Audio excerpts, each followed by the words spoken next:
Hi everyone, welcome to Lisa's Stamp Studio. I was just creating a card for a friend who's having a baby boy, and the card came out so cute that I decided you would probably want to know how to make it as well. I'm doing a fun fold with a baby jumper, and this is a card that I did design, so if you've seen something similar, I've tweaked the directions a little bit to make it easier for you.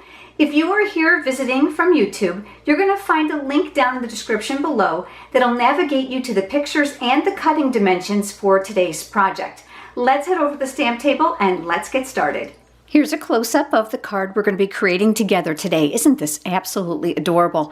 I'm excited to take you through the steps to make it easy for you to recreate. We're going to use the Stampin' Up! Paper trimmer. And there are two blades on the Stampin' Up! Trimmer when you purchase it. There's a light one for scoring, and there's a dark one for cutting. And they stay right on the track, so they navigate right out of the way. One at the top, one at the bottom to make it easy for you. I've cut a piece of cardstock in the long direction at 4 1/4 by 11, and I'm going to start by scoring that in half at 5 1/2 inches. It'll make the paper nice and straight across the top, and then I'm going to lower the handle, and then I'm going to score. While the card is folded in half, I'm going to line this up at the 1 1/4 inch mark, making sure that the paper is along this top edge to keep it nice and straight. And what I'm going to do now is I'm going to slide my cutting blade all the way up to the top so that it'll be in position ready for me to cut. I'm going to cut down to the 1 1/2 inch mark, which is right here. The great thing about this trimmer is there is a ruler here as well as here that allows you to see the measurements. So I'm going to slide the blade down to 1 1/2, and I'm going to go back up. Because I'm going through 2 layers of paper, I want to make sure it's going to cut all the way down. Now I'm going to open up the arm, and I'm literally just going to flip this over. So here's our cut side. I'm going to line this back up at 1 1/4 inch. I'm going to close the arm, and I'm going to do the exact same thing. Come down and cut at the 1 1/2 inch mark. And then I'm going to slide back up. So now you can see here are going to be the straps for the jumper. I'm going to slide that back inside the trimmer, and I'm going to move my cutting blade down and out of the way. What I'm looking to do now is connect those 2 cut lines. The blade travels right down here in the center, and I can see the cut line here at the bottom. So all I'm going to do is I'm going to line up that cut line with the little arrow that's right here on my cutter, and I'm going to slice up to the other line. Make sure that you come back down so that you cut through both layers of paper. And then I'll just simply remove this. This is going to leave the collar for our jumper. I've also cut a couple strips of coordinating cardstock. This is mint macaron. I'm going to be using the detailed trio punch, and here we've got a corner rounder. So I'm going to corner round 2 bottom corners on the cardstock. I'm simply going to slip this into the corner. There's a guide here at the bottom that's going to keep the cardstock aligned, and I'm going to press on that side. And I'm going to flip, and now I'm going to use the guide on this side, and I'll press. And that'll give me those 2 rounded corners. I'm going to do the same thing on this piece of cardstock as well. I've also cut a small square of Designer Series paper. This is from the Subtles assortment, and I want to create mitered corners on this to look like a pocket. And I found the easiest way to do that was using the tailored tag punch. So let me flip it over and show you. These little edges right here create the perfect angle. So I'm going to come in with my designer paper, and I'm going to hold it on a slight angle, and I'm going to punch. And then I'm going to turn my paper, and I'm going to do the exact same thing on this side. So now we have those cute little mitered corners done really easily with the punch. We don't have to use our scissors. Our next step is going to involve the big shot. So I have the basic platform here. I'm going to put one of my clear cutting mats on the bottom to protect it. And we've got the jumper portion of our card. I'm going to be using the Sparkle embossing folder, and I'm going to slip this on over the front of the card, very much like a slip cover, because I want to add a little bit of texture to this. So I'm simply lining up the edges here at the top of the cardstock. I'm going to lay that down on top of that platform, put another clear mat over the top to protect it, and then I'm going to crank that through.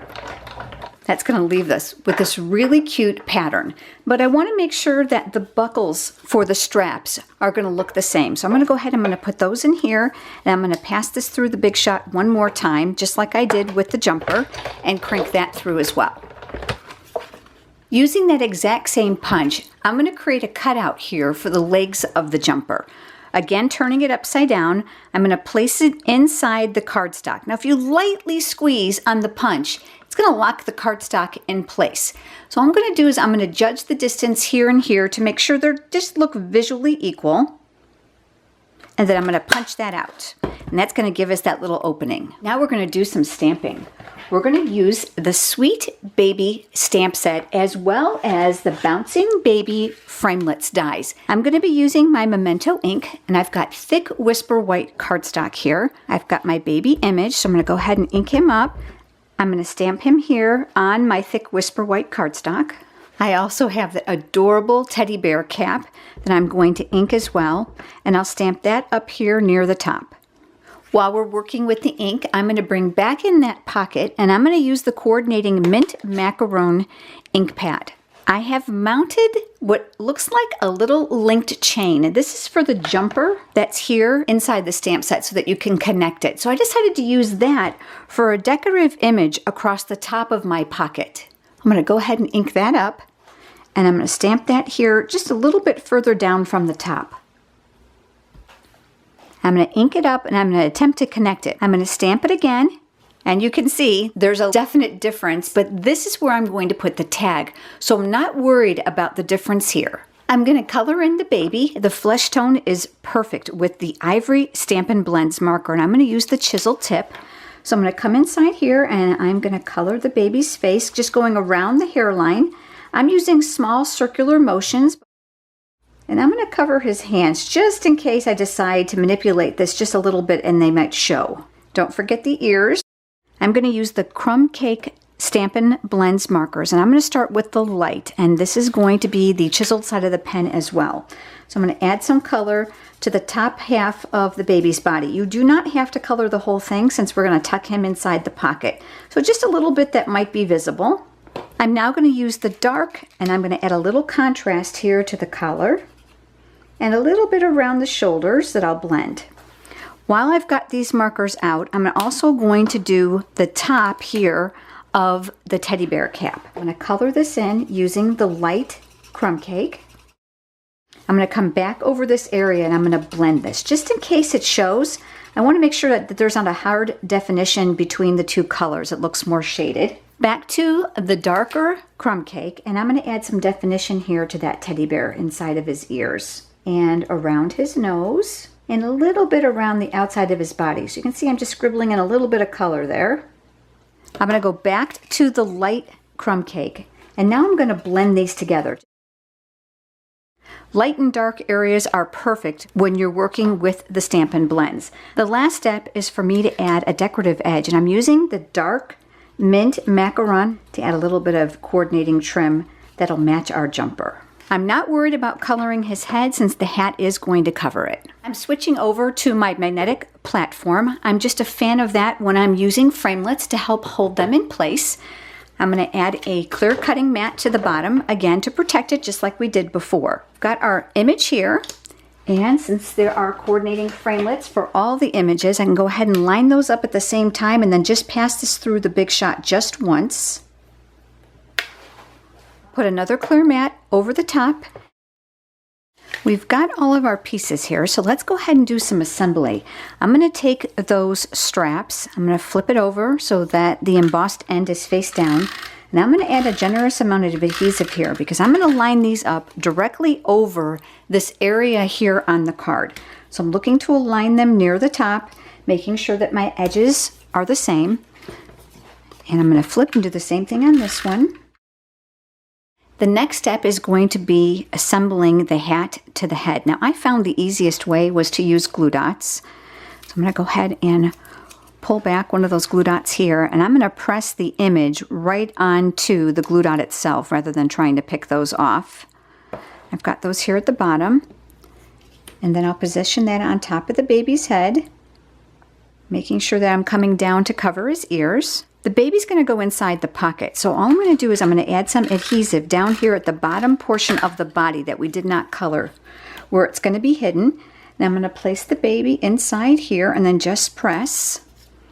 I'm going to flip this over, and on the back side is where I'm going to add dimensionals. So I've got a couple here near the shoulders and the top of the pocket. and then down here in the corners. And I'm going to make sure that I add a couple here in the head and in the center of the body to make sure it's leveled on the cardstock. Now the pocket's going to go here in the center of the jumper. Remember we talked about this area? Let's go ahead and add our greeting. I've pulled out a small piece of crumb cake cardstock, and I'm going to use my Memento ink pad again. Just before the video, I added the words, "It's a boy." That's all from the same stamp set. So not only do we have that, of course we have girls, and we have fun greetings that can go for either gender. I'll go ahead and ink those up, and I'm going to stamp them here on the cardstock near the bottom. I'm going to use the classic label punch to punch those out, and I'm looking to keep this pointed end intact. That's where I'm going to add a little bit of twine to make this look like a tag. And then with my scissors, I'm just going to cut this end straight. I'm going to come back here to the base of my card, and I'm going to use a couple dimensionals, one on the back near the point, and then one near the center. You can see I'm pressing that on the back of the greeting. I don't have to pick those off. And that's going to go right here where that little bit of a boo-boo is. You can see even the elevation difference is going to be really hard to tell. Now before the video, I created a small bow using linen thread. I'm going to go ahead and add a glue dot to the back of that as well. And as small as this bow is, you're going to find that the glue dot is too big. So go ahead and just cinch it in the center. And any glue dot that's exposed, I'm going to wrap to the back of that bow towards the center of that knot so it'll be hidden. And that's going to go up here near the point of that tag. Now let's go ahead and do the buttons.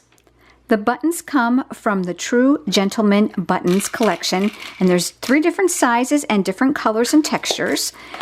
I chose to thread mine just so they would look more real. You can skip this step, obviously, and just attach them. But for those of you wanting to know how to do it, I used a piece of linen thread, same thing I've used here. And I'm going to go down the first hole. And on the opposite end, I'm going to go diagonal and go down that hole as well. I'm going to come up one of the holes here, and then the same thing here. I wanted my threads to be on the top. And I've left myself, about 6 inches when I've used these, and I'm going to create a knot. I'll go ahead and trim these about the width of my button, and I'm going to do the same thing now with the other button. We're ready for some more glue dots to attach our buttons. So I'm going to reveal one here, and I'm going to use 2 per button. It's a pretty good size button. And then another one here at the top, and that's going to go here near the bottom of our jumper. And I'll do the same thing now with this one. There we have our baby card. Isn't this adorable? Now for the inside, I will cut a piece of square Whisper White cardstock to fit in the circumference here so that I can go ahead and stamp my greeting. Here's the one that we created today. Here's the one I created before you joined me. Remember, if you're here visiting from YouTube, go ahead and click on the description bar below. There'll be a link navigating you to the pictures and cutting dimensions along with the supplies that are all offered in my online store. If you don't already have a Stampin' Up! Demonstrator and you're interested in Stampin' Up! Products, I would be more than happy to send you a complimentary copy of the current catalog. Just leave me a comment below. Thanks for joining me, everyone. I look forward to seeing you next time. Have a great day.